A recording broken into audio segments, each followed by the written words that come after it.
Agpang pagduso sa mga solusyon sa malnutrisyon, usa sa mga gihimong highlight sa manang labay nga mga administrasyon. Dunay nagpatanom og mga utanon aron naay makaon, naay nag-feeding programs, ug may vitamin supplementation aron punan ang kakuwangan sa mga nagniwang. May nagahom sa mga ginikanan nga makapakaon sa sakto sa ilang mga anak.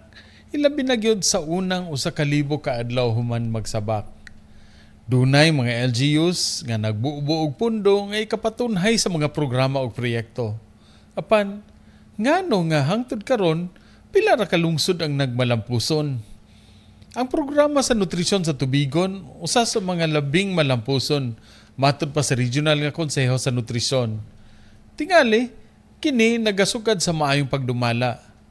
Ang pagtumbok sa usa ka permanente nga nutrition officer makapalahutay sa pagpatuman sa mga giprograma nga kalihukan bisan pa man kon mga bag-o na ang nangulo sa mga kagamhanan.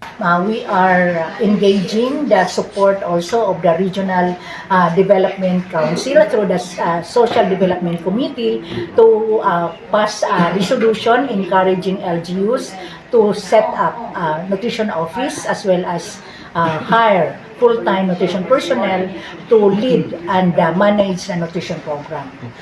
Gikan sa lungsod sa Tubigon alang sa Maayong Balita Central Visayas, kauban ang Regional Nutrition Council, Ray Anthony Chu, PIA Bohol.